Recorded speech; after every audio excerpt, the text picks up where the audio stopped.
Здравейте! Реших да започна нова серия от видеота, именно с Microsoft Office.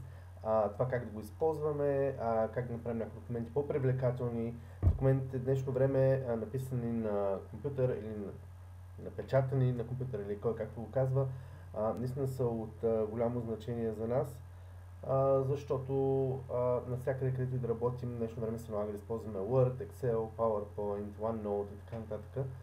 А с какво по-добре да започнем, ако не и с Microsoft Word.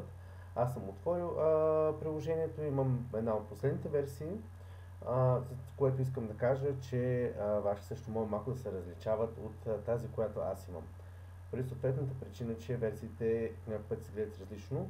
В момента сме в началната страница и искам да обясня малко за нея. Това е едно начално видео. Затова ще погледнем само как се създава един документ. Горе-долу така би изглежда вашия прозорец, когато отворите за първ път Word. Може би в това поле няма да имате документи, с които сте работили скоро. Това са последни документи, по които съм работил.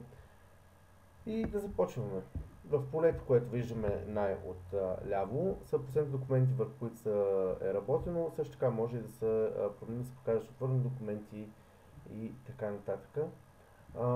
Главното основно поле, което виждаме, са темплети или шаблони, които може да използваме съответно за различна работа, която искаме да свършим. Аз намирам някои от тях много привлекателни. Както виждаме, имаме покани за рожден ден, на които трябва само да се напише текст, също покани.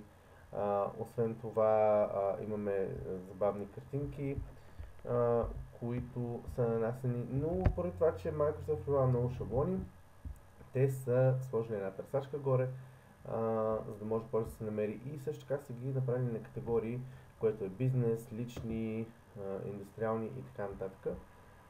Нека гледам в лични, защото тук се вижда често интересни. Това са готови шаблони, от които винаги мога да направим нещо интересно и нещо подходящо. Имаме шаблон за сертификат, календари, покани и така нататък. След което, ако се върнем един път, може да видим за образование, например. Естествено, за да видите шаблоните, трябва да имате интернет връзка, което предполагам, че няма да е проблем. Тук също имате имената на шаблоните под номер, които може да използвате, награда и така нататък.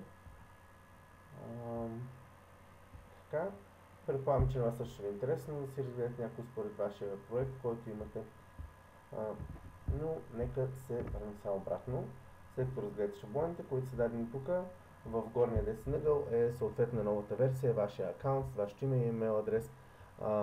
Така може да аплоудвате или да качвате ваши документи на сигурно място директно в облака, за да сте сигурни, че ако нещо случи с вашия компютър, те няма да бъдат повредени или да изчезнат.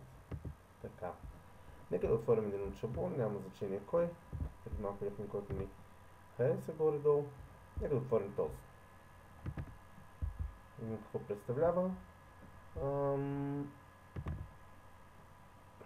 Да го създадем. Той първо трябва да бъде изтеглен от интернет. Въпросния шаблон. Така като го гледам, предполагам, че това е... да, идва моето име. Съответно, като го гледам, това може и да е уведомление за раждане или покана за нещо такова. Повече шаблони са по съответния начин. Имате полета, които трябва да се попълнат, когато ги попълните в едното поле. Тръснем езика само за момент.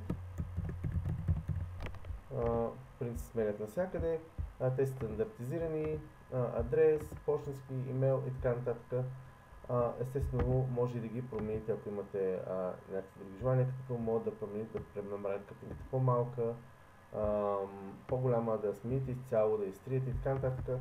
Това се остава само на вашето въображение, може и да се смени тотално картинката. Това беше първото видео, което искам да направя. То е съвсем елементарно, без да показвам кой знае какво. Надявам се, че серията ще ви хареса и ако имате повече въпроси, ще ги зададете. Харесайте страницата ми в YouTube, ако имате повече въпроси и искате да следите моите видеота. И така, до следващия път.